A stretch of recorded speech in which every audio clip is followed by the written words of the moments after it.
السلام علیکم ورحمۃ اللہ وبرکاتہ۔ رب اشرح لی صدری ویسر لی امری واحلل عقدۃ من لسانی یفقہوا قولی۔ اللہم فقہنا فی الدین، اللہم انی اسألک علما نافعا وعملا متقبلا ورزقا طیبا۔ سورۃ التین کو دیکھتے ہیں آج۔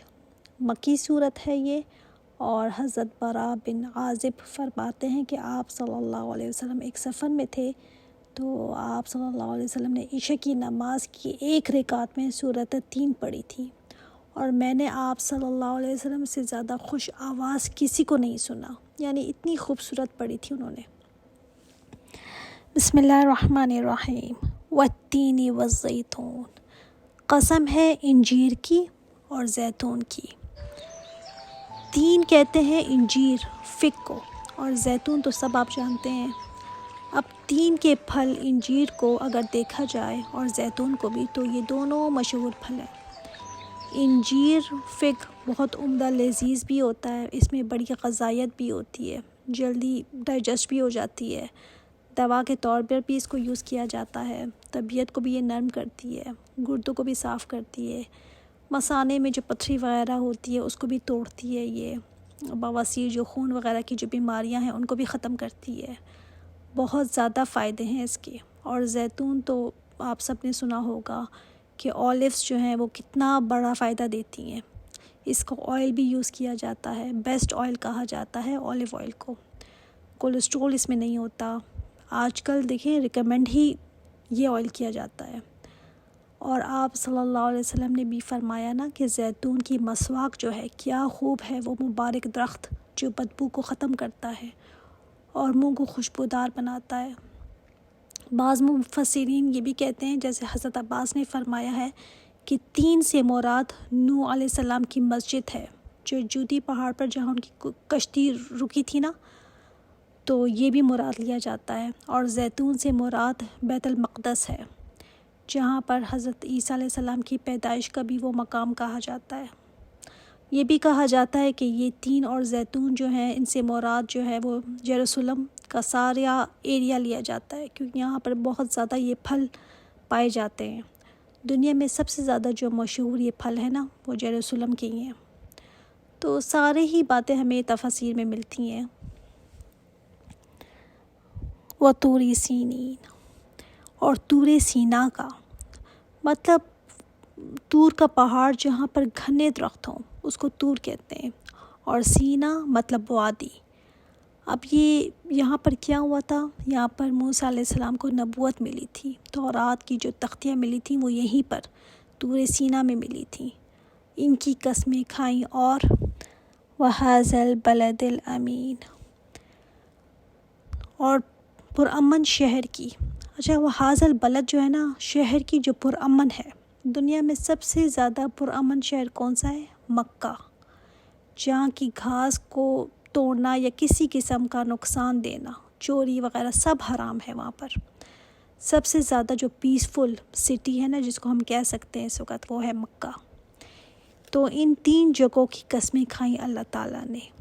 کیا بات ہے خاص اس میں؟ یعنی آپ دیکھ لیں نا، اس زمین پر سب سے زیادہ جو عزت والی جگہیں ہیں ان کی قسمیں کھائی گئیں۔ یہ وہ جگہ ہیں جہاں پر نبیوں نے اللہ تعالیٰ سے کلام فرمایا تھا، ان کے اوپر وحی اتری تھی۔ اگر والتین والزیتون سے یروشلم کا ایریا لینا، تو پھر سب سے زیادہ جو پیغمبر انبیاء تھے ان کا مسکن ہی وہ جگہ رہی ہے، اور ان کی قبریں بھی وہیں پر زیادہ تر ہیں۔ یہیں پر پیغمبر سب سے زیادہ آئے تھے۔ اور طور سینا تو موسیٰ علیہ السلام سے ریلیٹڈ بھی ہے۔ اور حاضر البلد میں کون کون پیدا ہوئے تھے اور کن کو نبوت ملی تھی؟ آپ صلی اللہ علیہ وسلم کو۔ تو اس لحاظ سے دیکھا جائے، جہاں پر پیغمبروں پر وحی نازل ہوئی ان کی قسم کھائی گئی ہے۔ یہاں پر بیسٹ انسانوں سے اللہ تعالیٰ نے کلام کیا۔ اگر ہم التین سے نوح علیہ السلام کی کشتی جہاں پر ٹھہری تھی وہ اگر مراد لیں، اور زیتون سے مراد بیت المقدس اگر ہم لیں، جہاں پر عیسیٰ علیہ السلام کا جائے پیدائش بھی مقام بھی کہا جاتا ہے، اور طور سینا سے مراد اگر ہم موسیٰ علیہ السلام کو لیں، اور حاضر البلد امین سے آپ صلی اللہ علیہ وسلم کو مراد لیں، تو ابراہیم علیہ السلام بھی اس میں آتے ہیں، کیونکہ ابراہیم علیہ السلام کی اولاد سے ہی تھے نا نبی کریم صلی اللہ علیہ وسلم، تو یہ شہر مکہ آباد ہوا تھا انہی کی وجہ سے۔ پھر ہم دیکھتے ہیں کہ ان قسموں میں 5 اولو العزم پیغمبر آ جاتے ہیں، حضرت نوح علیہ السلام، حضرت موسیٰ علیہ السلام، حضرت عیسیٰ علیہ السلام، حضرت ابراہیم علیہ السلام اور محمد صلی اللہ علیہ وسلم۔ تو ان سب کا ہی ذکر اس میں آ گیا۔ تو یہ بیسٹ پیغمبروں کی بات کر کے اللہ تعالیٰ نے کیا فرمایا؟ لَقَدْ خَلَقْنَا الْإِنسَانَ فِي أَحْسَنِ تَقْوِيمٍ، البتہ تحقیق ہم نے انسان کو بہترین ساخت پر پیدا فرمایا، یعنی انسان کو اللہ تعالیٰ نے بڑی عزت دی ہے، اس کو فزیکلی بھی ساری مخلوق سے زیادہ بہترین پیدا کیا۔ جس حالت میں انسان چلتا پھرتا ہے، کھڑا ہوتا ہے، سیدھا چلتا ہے، اللہ تعالیٰ نے جو انسان کو بیسٹ سامان دیا نا فزیکلی بھی، اور پھر بیسٹ سامان دیا کھانے پینے کا بھی، وہ انسان ہی کے لیے رکھا۔ دوسری جگہ اللہ تعالیٰ نے فرمایا نا کہ جو بھی پیدا زمین پر کیا گیا ہے سب تمہارے لیے ہے، انسان سب تمہارے لیے پیدا کیا گیا ہے، چاہے خوبصورتی ہے، چاہے کوئی گرینری ہے، چرند پرند ہیں، لیکس وغیرہ ہیں، جو بھی کچھ ہم انجوائے کرتے ہیں سب تمہارے لیے اللہ تعالیٰ نے پیدا کیا، کسی بندر شیر چیتے کے لیے نہیں پیدا کیا۔ پھر انسان کو دیکھیں وہ بول سکتا ہے، اپنا بیان کر سکتا ہے، اشرف المخلوقات بنایا اس کو۔ اللہ تعالیٰ نے انسان کو عقل دی، غور و فکر کرتا ہے، انسان سوچ سمجھ سکتا ہے، جو دوسروں کے پاس یہ کیپیبلٹی نہیں ہے۔ جسمانی طور پر بھی، ذہنی طور پر بھی انسان کو بیسٹ بنایا اللہ تعالیٰ نے تمام مخلوق میں۔ اللہ تعالیٰ کی بیسٹ تخلیق ہے یہ۔ پھر اس کو عزت دی، فرشتوں کو سجدہ کروایا انسان کے آگے۔ پہلے اللہ تعالیٰ نے انبیاء کی جگہوں کا ذکر کیا نا پہلی آیت میں، جہاں پر ان پر وحی آئی تھی۔ پھر اس کے بعد انسان کا شرف کا بیان کیا کہ کس طرح اللہ تعالیٰ نے انسان کو شرف بخشایا، کتنا اونچا اس کو بٹھایا کہ ساری مخلوق اس سے نیچے ہے۔ لیکن پھر کیا ہوتا ہے؟ ثم رددناہ اسفل سافلین، رددنا کہتے ہیں پھیر دینا۔ ہم نے انسان کو اسفل سافلین، سب سے نچلوں میں سب سے نیچے کر دیا۔ اب کیا بات ہوئی ہے کہ ایک طرف تو سب سے اوپر انسان کو بٹھایا اور اب سب سے نیچے، اسفل سافلین، نیچوں میں سے بھی سب سے نیچا، یعنی ایک طرف ہائٹ پہ کہاں انسان کو بٹھایا اور اب جب گرا تو ایسے کہ اس سے نیچے کوئی ہو ہی نہیں سکتا، اتنا نیچے گر گیا انسان۔ کیسے ہوا یہ؟ کیسے نیچے گرا انسان؟ جب انسان کچھ ایسے کام کرتا ہے نا تو وہ اپنے آپ کو گرا دیتا ہے، جب گرنے بھی لگتا ہے نا تو وہ پھر بریک نہیں لگاتا، اتنا نیچے جا گرتا ہے کہ اپنے آپ کو پھر اس سے نیچے کوئی ہو ہی نہیں سکتا۔ جب انسان نافرمانی پر تل جاتا ہے، برائی میں پڑ جاتا ہے تو اللہ تعالیٰ معاف کرے، اللہ معاف کرے، پھر انسان جو ہے نا شیطان کو بھی پیچھے چھوڑ دیتا ہے۔ ایسی حرکتیں کرتا ہے کہ انسان سن کر کبھی انسان ہل جاتا ہے کہ یہ کیا ہے۔ انسان جب اپنی شہوت پر اترتا ہے، درندہ بنتا ہے نا جب انسان، تو وحشی جانور بھی شرما جائے۔ ایسی حرکتیں کرتا ہے کہ چھوٹے بچوں کے ساتھ بھی کیا کچھ کر جاتا ہے۔ جب گرنے پر آتا ہے نا، اپنی حرکتوں پر جب آتا ہے انسان، تو اخلاقی طور پر بھی انتہائی گھٹیا ہو جاتا ہے۔ اور ایک اور جگہ آتا ہے کہ جب انسان تو گرنے پر آتا ہے نا تو جانور کی بھی کچھ ایتھکس ہوتے ہیں، تو سارے ہی ایتھکس ختم ہو جاتے ہیں۔ پھر شیر کا پیٹ اگر دیکھیں بھرا ہوا ہو نا تو فن کے لیے، فار فن کبھی وہ شکار نہیں کرتا، بھوک لگتی ہے تبھی شکار کرتا ہے نا۔ اس شکار میں بھی اللہ تعالیٰ نے اس کی ضرورت رکھی ہے، اس کا خوراک رکھی ہے، تبھی شکار کرتا ہے۔ لیکن انسان لاکھوں کا خون بہا کر بھی اس کو احساس ہی نہیں ہوتا۔ قتل و غارت پر جب آتا ہے نا انسان تو پھر رکتا نہیں ہے کہیں۔ اسٹریٹ کرائمز کو دیکھ لینا آج، جس کو مارا گیا اسے پتہ ہی نہیں کہ مجھے کیوں مارا گیا، اور جس نے مارا وہ بھی نہیں جانتا کہ میں نے اس کو کیوں مارا۔ یہ حال ہو گیا آج۔ تو اللہ تعالیٰ نے انسان کو کیا بنایا تھا اور وہ کیا بن گیا ہے۔ اتنا گر جاتا ہے نا انسان اپنی حرکتوں میں، سوائے کچھ لوگوں کے۔ پھر انسان اور کیسے نیچے گرتا ہے؟ جب انسان کفر کرتا ہے، شرک کرتا ہے۔ شرک جب کرنے لگتا ہے نا، اور آج دیکھ لیں کچھ گروہ ہیں جو کہتے ہیں کہ ہم تو اللہ اکبر ڈیول کی ورشپر ہیں، شیطان کی پوجا کرنے والے۔ کیا ہو گئے انسان کی عقلوں کو؟ تمہاری عقلوں کو تمہیں اسفل سافلین تم کیسے بن گئے؟ یعنی گرنے پر جب انسان آتا ہے نا تو انتہا نہیں پھر اس کی کوئی. إلا الذين آمنوا وعملوا الصالحات فلهم أجر غیر ممنون. مگر وہ لوگ جو ایمان لائے اور انہوں نے عمل کیے نیک تو ان کے لیے اجر ہے نا ختم ہونے والا. یہ لوگ ایسے ہیں جو گرتے نہیں ہیں، مگر اس کے لیے کیا شرط ہے، کیا ضروری ہے؟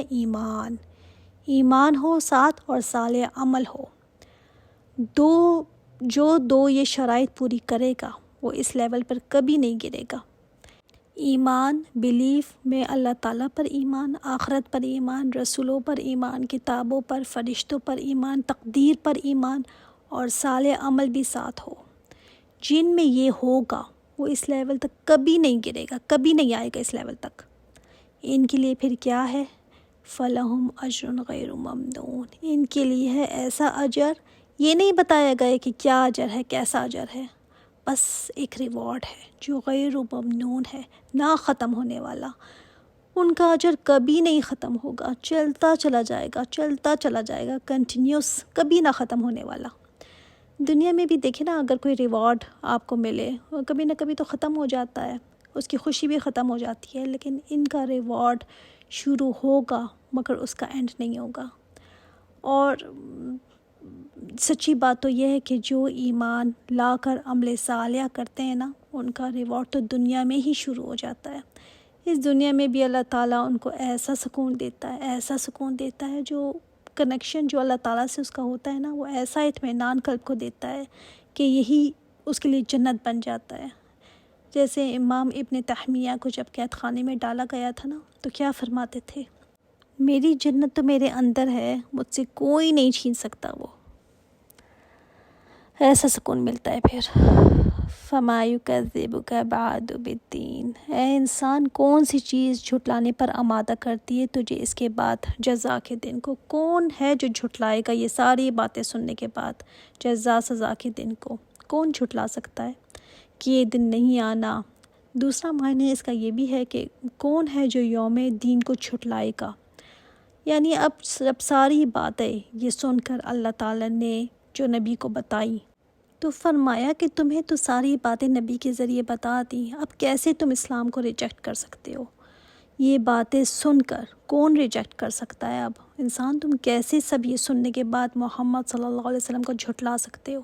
اس دن کو جھٹلا سکتے ہو جو آنا ہی آنا ہے. الیس اللہ بأحکم الحاکمین.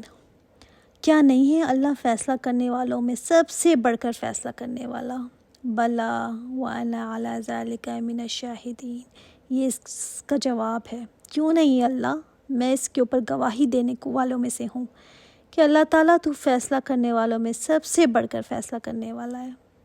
یہ جو جواب ہے نا، یہ آپ صلی اللہ علیہ وسلم نے جواب ہمیں سکھایا. بعض جگہ آتا ہے سبحانک بلا. اگر وہ جواب یاد نہیں ہوتا نا تو سبحانک بلا بھی یاد کر سکتے ہیں. اور دنیا میں نا کبھی کبھی جج وغیرہ بھی رشوت لے کر نا کبھی کبھی فیصلے آگے پیچھے کر دیتے ہیں تھوڑے بہت. اور اگر کوئی بھی بہت بھی سنسیئر ہو نا تو بعض اوقات وہ صحیح فیصلہ کرنے کی کوشش بھی کرے تب بھی کبھی غلط فیصلہ ہو جاتا ہے. لیکن اللہ تعالیٰ جب اس دن فیصلہ کرے گا تو بہترین فیصلہ ہوگا، ہر حقدار کو اس کا حق ملے گا. الحمدللہ. بہت چھوٹی سی صورت تھی یہ. سبحانک اللہم و بحمدک اشہد ان لا الہ الا انت واتوب الیک.